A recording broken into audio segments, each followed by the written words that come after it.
আদালত সিদ্ধান্ত দিচ্ছে, তারা আদালতে যাবে, তারা প্রচার করছে আমরা আদালত মানি না, শাসনিকভাবে দিতে হবে, তারা আইনকে বেআইনি করার চেষ্টা করছে। আমরা মুক্তিযোদ্ধারা এটা মেনে নিতে পারি না। আমরা আইনকে শ্রদ্ধা করি, রক্তকে যুদ্ধের মাধ্যমে আইনকে প্রতিষ্ঠিত করেছি। এই আইনকে মানতে হবে। হাইকোর্টের আদেশ মানে তারা যা সিদ্ধান্ত দেয় আমরা মেনে নেব। কিন্তু এখানে একটি বিষয় তারা দাবি করছেন যে এক কোটার মাধ্যমে মুক্তিযুদ্ধকে অবমাননা করা হয়েছে, তারা দাবি করছে। দেখুন, মুক্তিযোদ্ধা আমি সর্বকনিষ্ঠ মুক্তিযোদ্ধা ঢাকা শহরে। আমার বয়স 68। এখন আমার চাকরির বয়স নাই।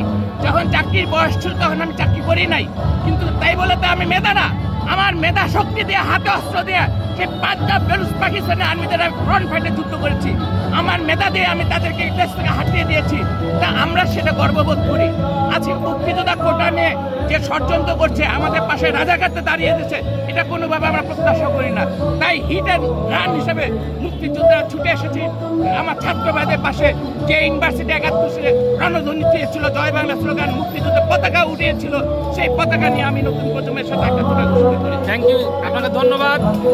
দর্শক দেখলেন যে ট্রাইব্যুনালে সাক্ষী দেয়া জামাত ইসলামী নেতাদের বিরুদ্ধে সাক্ষী দেয়া বিচ্ছু জালাল নামে, মুক্তিযোদ্ধা বিচ্ছু জালাল নামে আমরা সবাইকে চিনি, তিনি এই কোটার বিষয়ে কথা বললেন।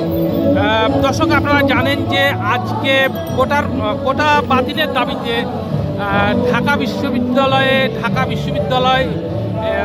কোটা বাতিল এবং বাতিলের দাবিতে সাধারণ শিক্ষার্থী এবং ছাত্রলীগের দফায় দফায় সংঘর্ষের ঘটনা ঘটেছে। তারপরে এরপর হচ্ছে কোটার পক্ষে যারা আন্দোলন করছিলেন তারা মূলত এখান থেকে বলা যায় যে বিতাড়িত হয়েছে। গোটা ঢাকা বিশ্ববিদ্যালয় অর্থাৎ টিএসসি সহ গোটা ঢাকা বিশ্ববিদ্যালয় পুরোটা এখন ছাত্রলীগের নিয়ন্ত্রণে। আপনারা দেখতে পাচ্ছেন যে ছাত্রলীগের নেতাকর্মীরা রাজু ভাস্কর্যের সামনে তারা অবস্থান নিয়েছেন এবং তারা বলেছেন যে যারা এই কোটা আন্দোলনে যারা সক্রিয় থাকবে তাদেরকে আর এখানে ঠাঁই দেওয়া হবে না, কারণ গতকালকে তারা রাজাকারের পক্ষে স্লোগান দিয়েছেন বলে অভিযোগ করছেন তারা। পাশাপাশি আপনারা দেখতে পাচ্ছেন যে ঢাকা বিশ্ববিদ্যালয়ের কেন্দ্রীয় ছাত্রলীগের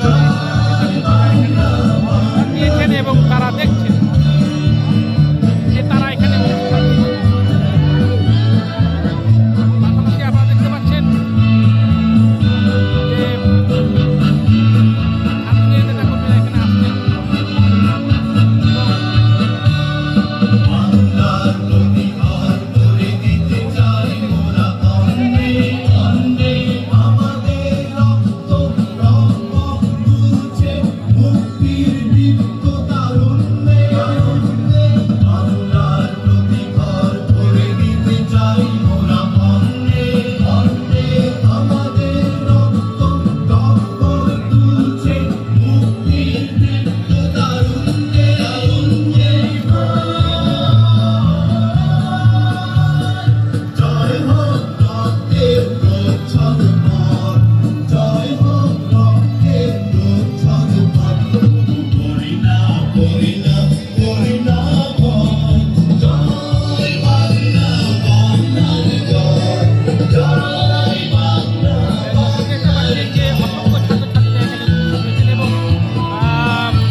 দেখতে পাচ্ছেন যে অসংখ্য ছাত্রলীগের নেতাকর্মীরা এখানে উপস্থিত হয়েছেন এবং তারা এই টিএসসিতে অবস্থান করবেন বলে জানিয়েছেন।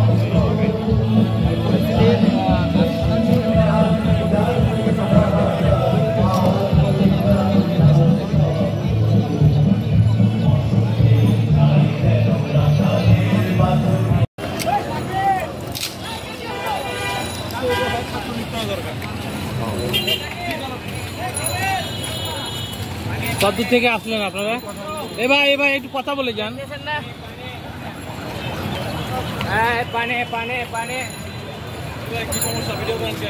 আরে আমি সাংবাদিক তো ভাই।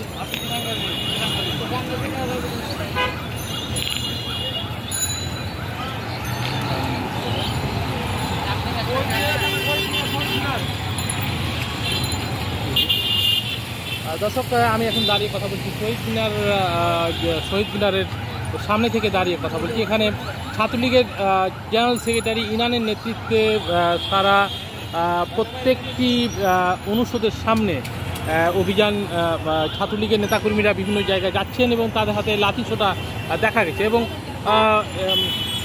এবং বিভিন্ন স্থানে যে কোটার যে আন্দোলনের সঙ্গে সম্পৃক্ত যারা রয়েছে তাদেরকে খুঁজে খুঁজে বের করা হচ্ছে বলে আপনারা দেখতে পাচ্ছেন এবং দেখতে পাচ্ছেন ছাত্রলীগের নেতারা আসছেন এবং আপনারা এখন কোন দিকে যাচ্ছেন ভাইয়া, কোন দিকে যাচ্ছেন? শহীদুল্লাহ হল। এই কোন হল থেকে আইলেন ভাইয়া, কোন হল থেকে আইলেন, কোন হল থেকে আইলেন ভাইয়া, কোন হল থেকে ভাইয়া, কোন হল থেকে আসছেন? একজন বললেন যে শহীদুল্লাহ হলে তারা শহীদুল্লাহ হল থেকে আসছেন এবং ছাত্রলীগের একটি গ্রুপ এখানে দাঁড়িয়ে আছে আপনারা দেখতে পাচ্ছেন এবং বুদ্ধিজীবী যে doctor Mohammad Murtaza medical centre, যে ঢাকা বিশ্ববিদ্যালয়ের যে সেন্টার রয়েছে সেখানে এখান থেকে তারা বের হয়ে তারা সামনে গেলেন এবং দর্শক আপনারা দেখতে পাচ্ছেন যে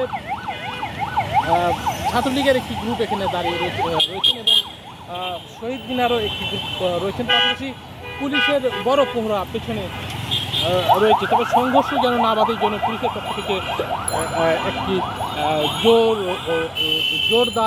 জোরদার নিরাপত্তা ব্যবস্থা গ্রহণ করা হয়েছে।